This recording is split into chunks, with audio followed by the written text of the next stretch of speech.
Hi, and welcome everyone to this webinar or to this conversation. I think it's good morning for some, good evening for others. I am in Norway, in Europe, in Scandinavia, and I know we have a lot of different attendees from all around the world, which is very fun. I'll go ahead and share my slides while we wait for people to log in here. There we go. So again, for those of you joining now, welcome to this conversation about future ready L&D and the L&D segment. So where are we? Where are we going? Before we kick things off, I would like to encourage you all to hit the chat in the lower right corner. So feel free to write there. I'm going to ask you a question now. It'd be great to know you a little bit more. So, what's your role in the company? That would be really cool for us to see or to know. Are you an instructional designer? Are you an L&D manager? Are you neither, or are you just curious? Maybe you're here just to listen to David. So feel free to write it in the chat. Here we go. Let me see.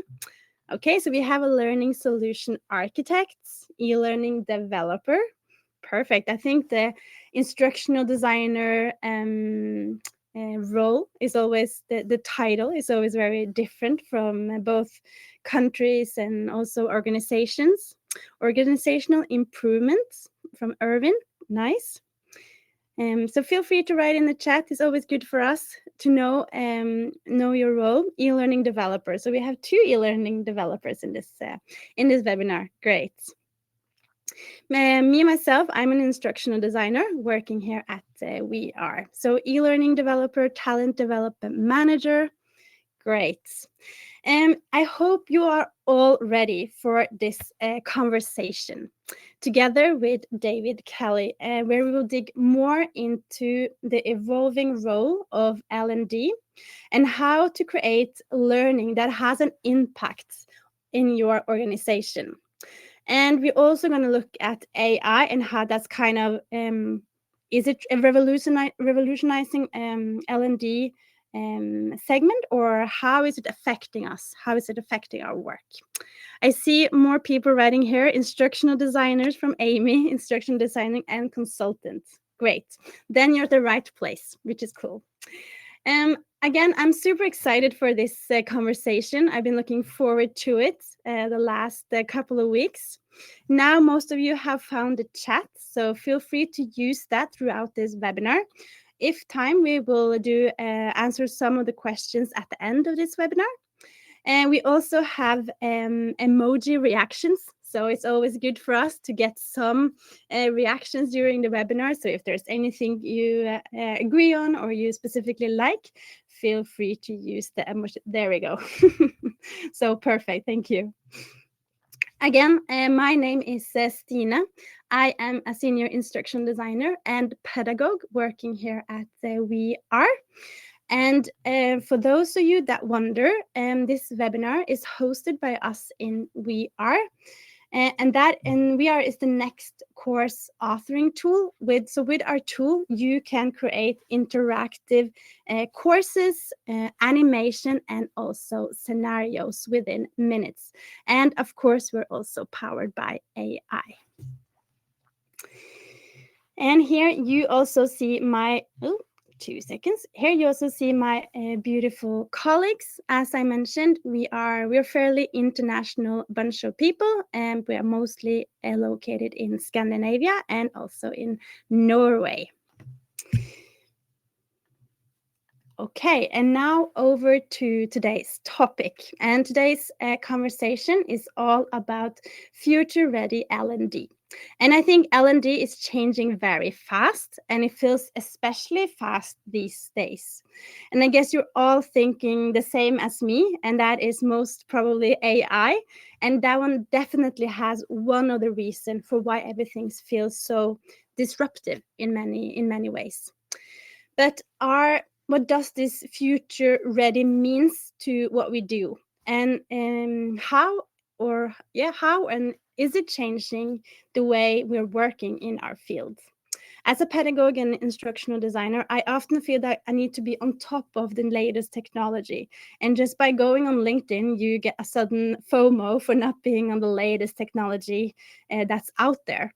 And I guess many of you can resonate with that. But I keep questioning myself. How does AI and other emerging trends means for our craft? And with the word future ready L&D, it feels like the focus is more on the technology itself. And it's somewhat, I would say, conflicting for me because in my profession, I am passionate about helping people grow, helping people develop. And I'm curious on how these trends, what they do to our profession. And yes, so L&D is changing very fast, but does it really mean that it changes how we're creating learning? And what does it mean for our work? And also, is it changing our field? So that is some introduction to this conversation. And I read this great quote about my co-panelist, David Kelly, that I want to share with you before he's joining me. I've seen these patterns before, and every time the lesson is the same. The tools might change, but the goal remains the same, helping people grow, learn, and perform better. So this is a good way of sparking today's conversation. And I want to dive more into this L&D world and this perspective. So we're going to talk more about post, present, and also going into the future. And as I mentioned, together with me, I have the very own David Kelly. So David Kelly has over 20 years of experience as an L&D leadership, and he's also the former chairman and CEO of the Learning Guild. He's also a consultant, speaker, and author. And for those of you that are connected with him on LinkedIn, if not, I recommend you doing so.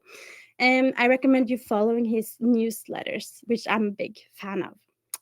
I love having David here because he really challenged how we think about learning, and he can definitely challenge me as an instructional designer. And he comes with tons of experience in the industry. So without any further ado, David, why don't you join us, or why don't you join me on stage here? Say hi, welcome. Hi, David. Hi, thanks so much for having me. Thanks for being a part of this conversation. I'm looking forward to it. And thanks all of you for joining us. Thanks. Yeah, we're a great bunch of. I think we are a great bunch of instructional designers, but I'm also sure we have other professions here as well. So that's cool. Okay, before kicking off the conversation, I want to ask you guys a question. So, if you had to describe the current state of L&D in one word, what would that be? So again, please use the chats, and while we wait for others to give their answers, maybe perhaps David, you can. What would be your word in this for this question? I think if I had to sum up in one word, for me, I would just use the word opportunity, because I think right now there's a lot of change going on. There's a lot of, as you mentioned in the intro here, there's a lot of things that are shifting within our field, and it's impacting how we approach things, and it's going to change things how we do it in the future, which can be overwhelming. It could be a little scary, but it really depends on how you look at it. And I tend to try to look at things anytime something's got a disruption. Look at it through the lens of opportunity. I do think a lot of the technologies and methodology changes that we've been seeing the last couple of years and continue to see are creating an enormous amount of opportunity for people who work in L&D. Good one. I think I'll definitely support that one, and also saying it's quite a big change we see now. So big opportunities for developing, and also maybe we're looking at a wave of formalizing instructional design role more the last couple of years as well. I think it's like a mix between being a bit chaotic, but also being an opportunity to develop. So it's kind of finding that balance and using what's necessary or that works for you and your organization. I see some have replied here saying, okay, flux, evolving, transformative, evolving, transitioning, fluid. So I guess we're all kind of feeling the same. There is something going on in the industry at the moment, and it's about finding the right tools and work methods for where you are today. Good.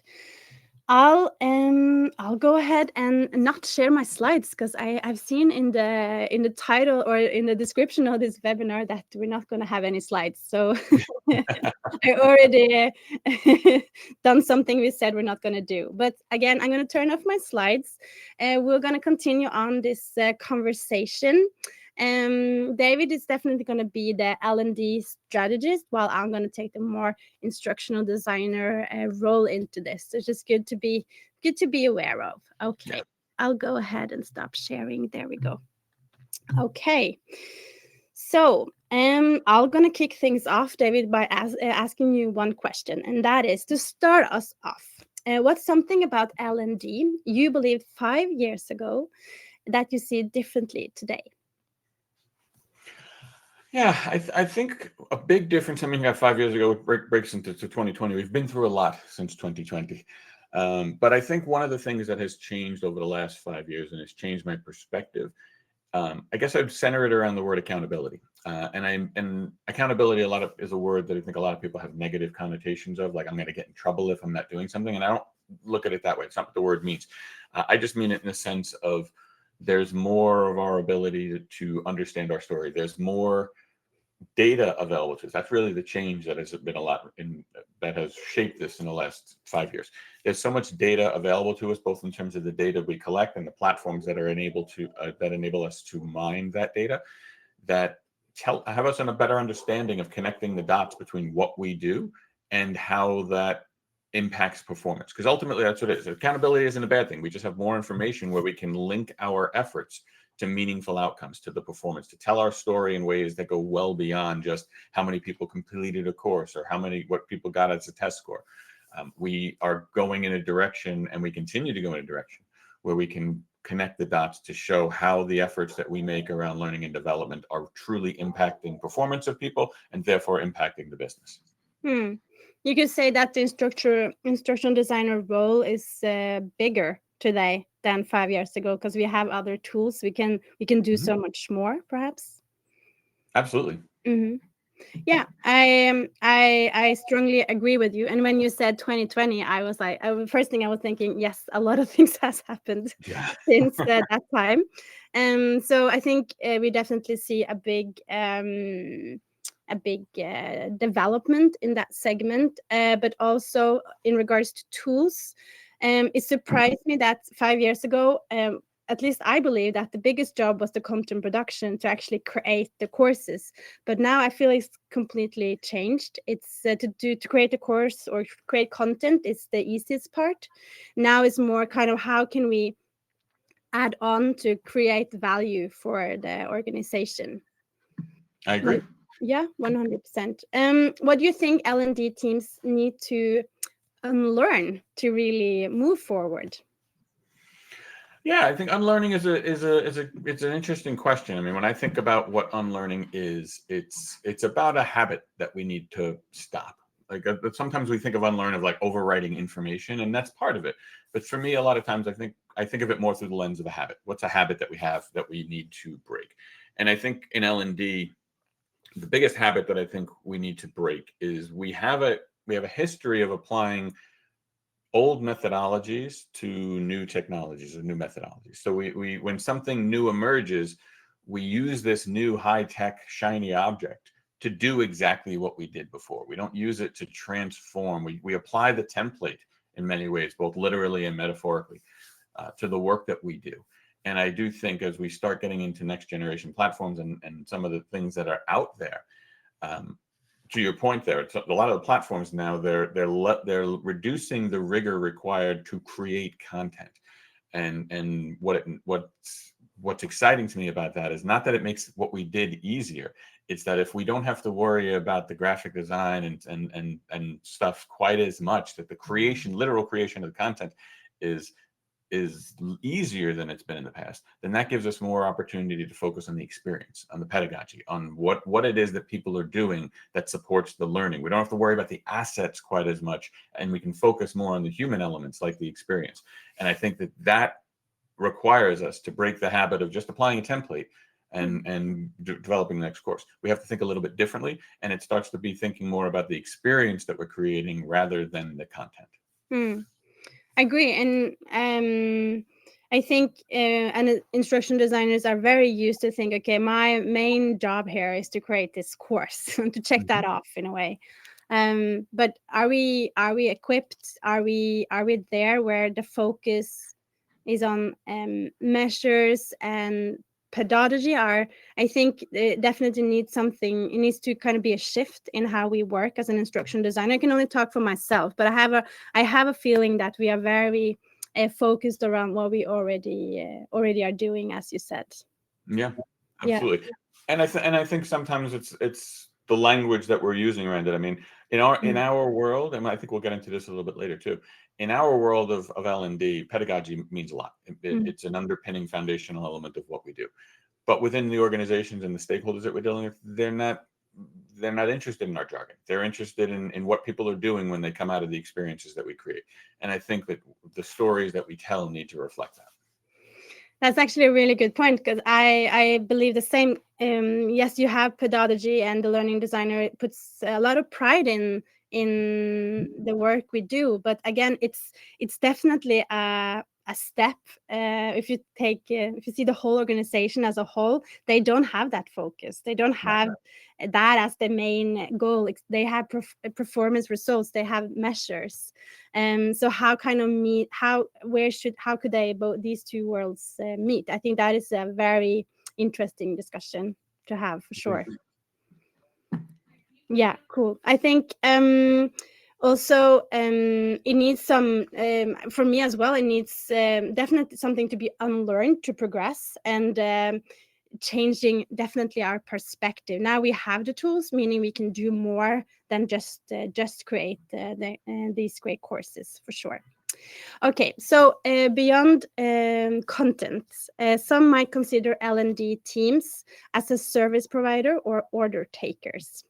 For you, what does it really mean to lead learning today, David? Yeah, I think the biggest thing for me about being a learning leader is there's two elements. One is it has nothing to do with your business card. It has nothing to do with the title that's on your business card. Anybody at any level of the organization can be a learning leader in the way that they do their job. It's about how you bring yourself to work. And for me, a lot of that is about the mindset that we bring to the work that we do. And it echoes what I mentioned earlier about the language that we use and the perspective that others use in the organization, others have in the organization.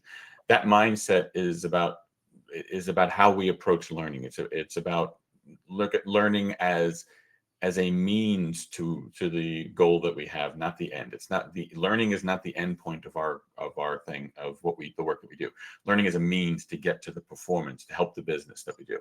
And I think as a learning leader, that's a mindset that we need to bring to the work that we do. It shapes every decision that we make, every program that we build, every conversation that we have with the stakeholders. It needs to be seen through that lens of learning as a means to the end of helping the business and helping people perform. And the more that we intentionally view the work that we do through that lens, the better we'll be able to serve the stakeholders that we have within our organizations. Good input there. I agree with you that the instructional designer is definitely more than an order taker, but this needs to also develop and evolve, because as you said, the biggest focus for the organization is to see, okay, do we see a shift in performance? And I think also what Matthew here wrote in the chat is quite spot on, that we don't use the technical learning vocabulary like pedagogy, that you kind of need to be aware of who you're talking to and how to kind of get your message out there. That's definitely something I learned very early on in my career, that you need to kind of talk the language in the organization. I don't know if you can resonate with that, David. Oh, absolutely. I mean,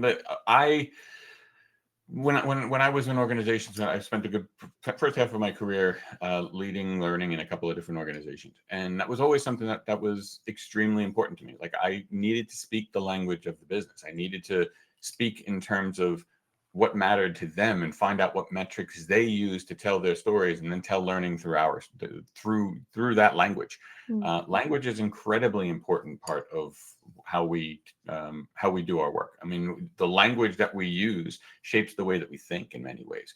So we need to start using, if we start using performance-based language, if we start using business metrics in the way that we view our work, in the way that we tell our story as learning professionals, it will literally shape the way that we approach it, because we will start thinking in that language. And the more you start thinking through that language, you start seeing your work through that lens. It does affect the way that you approach your work on a daily basis. 100%. I also like to add in this conversation that yes, you need to kind of shift from talking about pedagogy to kind of talk about the performance and what you see in the organization. But I would also, I believe that the biggest role for the instructional designer, or one of the biggest role, is to have the learners in the center. Like, you're creating learning for them, you're creating a course for them. No one sits down and says, okay, what's in it for them? Why should they learn this? How should they learn this? How is the best way of learning this? And I think as an instructional designer, that's kind of your mandate, to stand up for the learners that needs to go through mandatory courses that everyone needs to take, to ask those that hard questions, and make sure that we create courses and learning that they can really develop in. Yeah. I agree. Yeah. Okay, I think let's move on to my next question here. In your experience, so what signals that a learning experience is actually working, David? Well, it's interesting. We've been talking about language and being intentional about the language that we use. And I find myself, when you ask that question, focusing on one particular word, which is working, because that's a hard one, because what that word means could be different depending on who you're talking to. We tend to look at it through the lens of, what is it working for us? Is it pedagogically sound? Is it delivering upon the learning objectives? It's kind of how we look at it, through the lens of, is it working? But you think about who you're talking to and who you're serving in the organization. Your compliance officer, is it complete? Your CEO, is it driving business value? The manager, is it disruptive to the work that we're trying to do in the organization? Everyone has a different approach to what it means for it to be, is it working? And as difficult as it might, you have to balance all of those as an instructional designer. You have to realize what is important to everyone, and where you are culturally, and design around all of those constraints and all of those external factors, which can be a challenge. But what for me, it always came back to reminding myself, and as much as this is a difficult reminder, I think it's true. Most organizations don't care about learning, and I don't mean that as negatively as it sounds. It's just a fact of it. Even if some people on this webinar are probably thinking, oh no, we care about it. We've got a great learning culture. We care about learning. And that's true. But even that still does not take away from the original statement of organizations don't care about learning, because even the organizations that have really strong learning cultures, even the ones that support it and invest in the learning and the growth of their people, they don't do it because they care about learning. They do it because they understand that if we're supporting people and helping them grow and helping them build new skills, they're going to drive more value for the organization. And that for me, that understanding, that acceptance of that foundational element, that organizations don't care about learning, they care about learning because it affects performance, that helped me see the different layers of how different stakeholders are defining what is it working. And for me, is it working is balancing all of those definitions of how different stakeholders in an organization determine that learning is working and it's fulfilling those goals. So understanding how what is it working is defined by your critical stakeholders in an organization, and then balancing those needs in what you're building, to me, is the ultimate goal for how we can understand that our work is providing value to the organization. I guess it's always a continuous discussion of how can you measure learning, if it is a success, if it's working. But it sounds to me that you think that we should look at the performance results or the metrics in that organization, right? We should, as much as possible, and every Mm, organization is different. There's like a maturity cycle of where you are as a learning culture, and none of that is right or wrong. It's just reflective of where you might be at a particular point. So I definitely think we should be getting as close as we can to telling our story through the metrics that are there. It's one of the reasons that mm, when you started the conversation, I mentioned the accountability, and that's an exciting space for me because I've been in this field for 20 plus years, and when I started, all I could do was correlate our efforts to business results. There wasn't really enough data for me to connect the dots and get more towards causation of we did this and it had this related impact to performance. mm, We're getting closer to that now. The technology is now enabling us to have a better understanding of where people's skills are and how they're applying them and the true value that that has, which gives us an ability to tell our story through the lens of business metrics in a much more concrete way. And mm, that's very, very exciting to me. That's the closer, and that's, you may not, some people might be hearing that and thinking we're not close to that yet, we don't have the technology to enable that, and that's fine. But understanding where your organization is and finding as best you can to tell your story through the metrics that matter, even if it's correlation to those metrics, still tell your story through the metrics that matter to the organization, and you'll get more support to see, to, as you mentioned earlier, to help shift the perspective of people looking at you as an order taker for training as compared to what they should be looking at you as a performance partner in the organization. mm. Good reflections. I think it broadens up the instructional designer role much Mhm. much bigger, and you definitely get more leverage in what you're doing. And I also think you get a higher voice. You can definitely have more saying in what is being developed. But perhaps also, I think it's worth challenging those as you mentioned, for example, compliance officer. Okay, he's Mhm.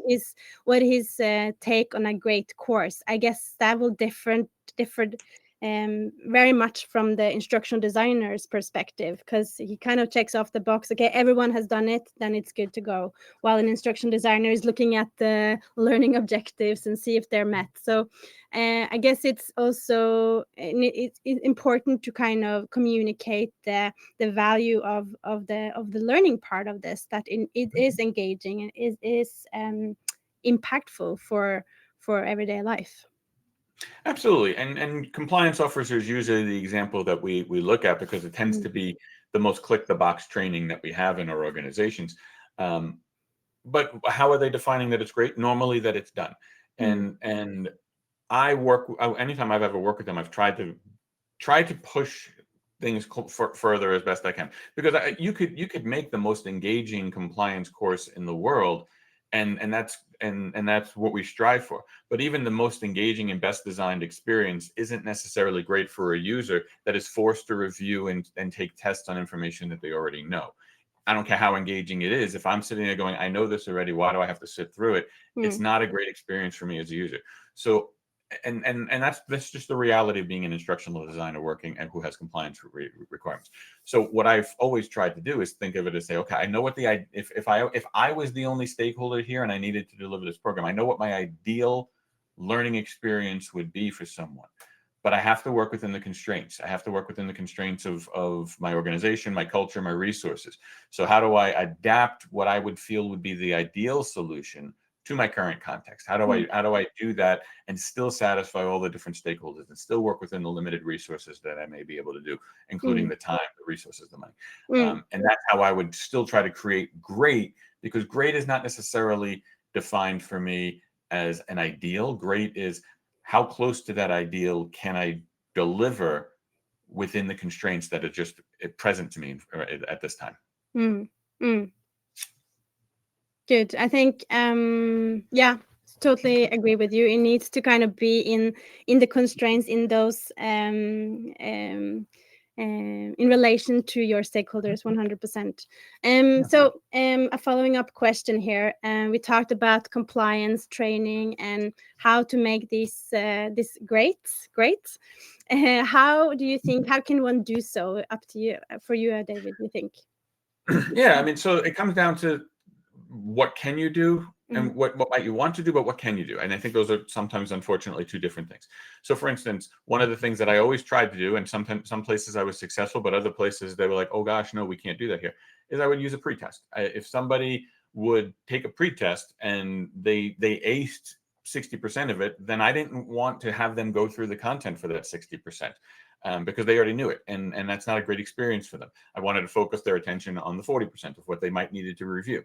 And in some cases that worked great, and that was bought into, and others due to the people that I was working with, or literal compliance regulations in the finance field where people needed to review this on an annual basis, couldn't do that. So there's the question of what can you do and what can't you do. But I always tried to focus on, well, what can I do? And there are certain areas that you could take the static content that's on the surface is very bland, and you can liven it up a little bit. One of the things that I always tried to do is there a story here? Is there a way that we can make this story based, as compared to just giving them bullets on a slide? Take those bullets and put it into a story so that they can determine how it matters and make it more real for them. That's something that in very, very few contexts did that not fit within whatever the constraints were that were there. So that's something that I always recommend, is even if you feel like you can't do anything and you have the static content, even just making something that's a little story based can make a tremendous experience, can greatly enhance the experience of the end users. 100%. And that is, I think that is a part of our profession, to tell those stories, to kind of boil down the essence, and then saying it in another way, saying so people understand it. And definitely stories is a great way of doing so. And also something we believe in VR. We strongly believe that stories is a great way of telling or get people to learn. And I have actually prepared an example here for you, so I would like to show it to you. And before I go ahead and show it, I just want to quickly touch upon adaptive learning and pre-test, as you also mentioned. I think that is such a great way of making learning personalized and adaptive and relevant for the learners. I believe learning to be useful and to reach the learner, you definitely need to have it relevant, and you need to tell a story. You need to touch some kind of emotion to get the learners to pay attention. So that is something we definitely believe in VR as well, and something I have had in mind when I had created this super short demo that I would like to show you. Just for context, I took one of the most boring titles I know, Code of Conduct, and tried to see, okay, what can we do here to do something different, to make it interactive and make it adaptive. So in VR, you create what we call stories. So this story is filled with interactivity, and also it's filled with something we call open response. So you have free speech with the AI, and here you can really think of adaptive learning. Okay, based on what you're saying, you will be routed to that specific branch. So yeah, I'll go ahead and share my screen so you can all see it.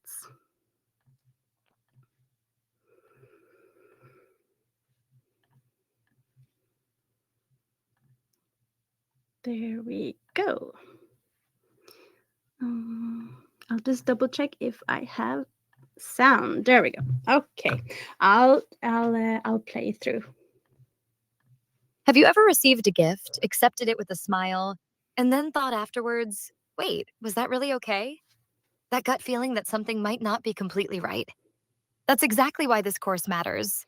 I'll guide you through the do's and don'ts so you can recognize those moments before they become a problem. So before we dive deeper, let me ask you, have you ever been offered a gift, a favor, or an opportunity that made you wonder if it was really okay? Yes. Exactly. That little moment of doubt is what we're talking about. It's not always easy to know what's right. And that's why understanding conflicts of interest is so important. Code of conduct is about acting fairly and transparently. Conflicts of interest aren't just about what you do, but how it looks. Even the appearance can damage trust. Let's look at an example. Hey, Nora, just wanted to give you a heads up. My cousin Sarah applied for the open role on my team. She's actually really good. I think she'd be a great fit. Oh, interesting. But wait, if she's your cousin, are you sure you should be involved in the hiring process? Well, I can stay objective. I just don't want to miss out on a great candidate because of family ties. If you were Liam, what would you do in this kind of situation? And here you have 3 different options. So based on what I'm clicking, I can go ahead and click the one in the middle. Be transparent. Tell the team about the family connection, but still join the panel to show you're not hiding anything. That's the best move. By stepping back, you show fairness and protect the process from any perception of favoritism. That way, if Sarah does get the job, everyone can trust she earned it. Great job. You've recognized that fairness isn't just about the actions you take, but also about how those actions are perceived. By focusing on protecting trust and showing transparency, you help ensure the process is respected and everyone feels confident in the outcome. Now, where would you like to go next? And here this story ends. So again, this is one way of doing something different with tools you might have. And We Are is absolutely powered by AI, which makes the creation process much faster. Good. As said, you don't need to use the regular templates. You don't need to click next slide course. I don't know if you agree, David. Yeah. Oh, absolutely. There's lots of ways to keep the narrative going, and I love the way that you just built that there. So thanks for sharing that. Yeah, I think my biggest what I would like to give to my learners is definitely having the interactivity. So they cannot click play and go and get themselves a cup of coffee. They actually need to participate. And you can also in this scenario say, okay, you can have a test in the beginning. You can say, okay, where do you want to start off? Do you want to start the basic, the intermediate, or where do you want to continue on? So this is a great way of making adaptive learning, for sure. I think a bit cautious of time, so I would like to zoom out a bit and touch upon AI in this conversation, David. So AI has definitely changed how we work and how we design. VR is one example out of many, but also how we think. So where do you see AI helping L&D right now? Well, right now, I think that the majority of the attention is very content centric, and that's there's positives and negatives to that. I think that our ability to create content in a more efficient manner is going to transform the way that we do. I think the example that you just shared is a perfect segue to where I think the opportunity is in that, because the opportunity in what AI is enabling in the content space is not around taking what we do and making it more efficient. That's the low-hanging fruit, but that's not transforming what we do. It's just taking what we do and making it more efficient, as compared to just using the example you just shared as a simple example there. If I didn't have to worry about all the graphics and everything that were on there, I could focus on the experience. I could focus on the interaction. I could focus on what people were going to do there, and not so much the assets that were in there. So it enables me to bring what is uniquely human to the equation and bring my understanding of pedagogy and the experience that's there and the human element to the discussion, and allow AI to do what AI does well and give me the bandwidth to focus more on the human elements of it. That to me is where the excitement is to enable us to focus more on the experience that exists within the content, and allowing AI to be the content generation platform, not so much the experience that's generated. That's more the human element. 100%. I think AI will definitely be a very important, you can say, co-pilot or assistant, helping us kind of get our ideas set to life. But we should be very cautious of creating everything with AI, because we will then just continue creating what we have always done. We'll just do it faster, and that's not the point in this. Yep. I think also I would like to just hear your take on what we should be more skeptical about when it comes to AI. Sure. I think if we're going to be leveraging AI, and everyone is, We should always have a healthy skepticism about all of the outputs that we're getting from it. It gets things wrong. As much as it's amazing how much it gets right, it gets things wrong, and we have to just be aware of that and bring a healthy skepticism to that. It's also built on a foundation of human information. It's all these AIs don't exist in a vacuum. They're built on training from information that comes from human, and that includes all the flaws and biases that exist in the book of knowledge that is human information. And we have to be aware of that, because those biases are going to be reflected in the output.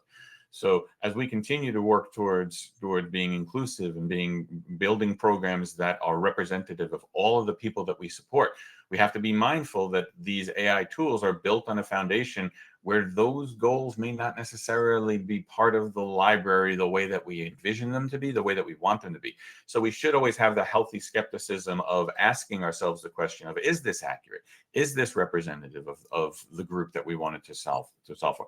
Because we may need to add that human element of editing to deliver the human portion of the view that we want, that the AI may not necessarily have in its training library. Important thing to say there, that the human element, for sure, it will still be a big part of learning design, 100%.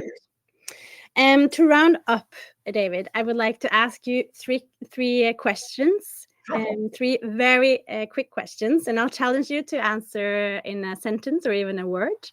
Yep. And the first question would be, what's one thing you want to see more of in L&D? I'd like us to see us focusing more on thoughtful practice than templates. What's one thing you'd love to see less of? People judging the work of L&D professionals without understanding the context in which it exists. Nice answer. If you weren't in L&D, what would you be in? I think I'd be in L&D either way. Like a lot of people, I fell into this field accidentally. So if I didn't fall in through banking the way I normally did, I probably would have found my way here some other way accidentally. I like helping people, and I think that always would have led me here. Yeah. Great. Thank you so much. I don't see we have any questions from the audience. Just what Amy is saying, big fan of scenario-based learning or training, which is always good. I think instruction designers can definitely resonate with that, trying to tell the stories. Yeah, I think this was a very good session. Thank you for this, David. Great conversation about how to both understanding the stakeholders and the strategy and the role of an L&D now. I would say it's much bigger than, for example, 5 years ago. Now we have tools to help us both measure great learning and the training we deliver, and also the importance of speaking the organization's language. Okay, it's for them, it's important to meet the performance goals, to meet the different goals. How can instruction designers support that? I think we're definitely going to have a bigger saying in the organization if we can do so. So for me, yeah. I think for me, it's been, I love what you said, that the organization don't care about learning, they care about performance. It's a bit harsh. I feel like it's something you need to digest, but it's the fact.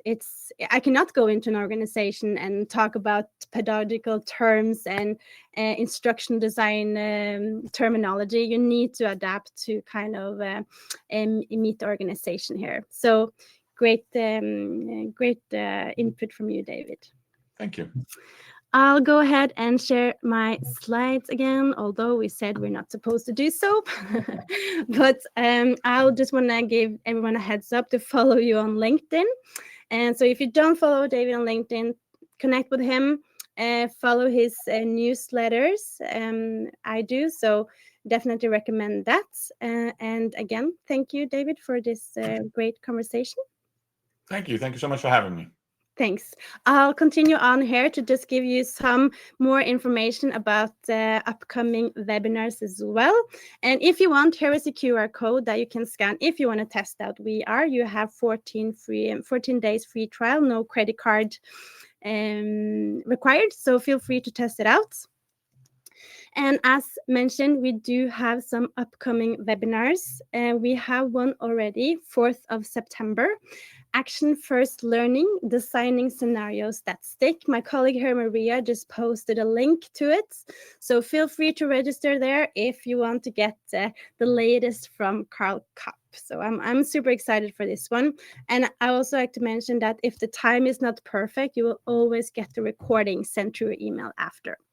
We also have a Getting Started webinar, 3rd of September. I am having these webinars every month where I'll go through VR step by step how you can create your story yourself within minutes. So feel free to join if you just want to check it out and see how easy it is to play around with. And number 3, I also have a monthly office hour. So this is for our customers and free trial users that have signed on into our community. Here I log on every month for an hour. It's an open session where you can ask questions and discuss anything you would like to. So if you want to discuss learning even, I'm there. So feel free to log on there as well. And that's it for me. I would like to, again, thank you, David, so much for your insight. It's been a great conversation. I hope it's been useful for you as well. It's definitely been an eye-opening for me as an instructional designer, because we work in our own little bubble sometimes. So it's just good for opening up and see others' perspective and get a feeling of where the L&D segment is in today. So again, follow us on social media if you want to, and I'll thank you guys for joining, and hope to see you another time. Okay, bye everyone.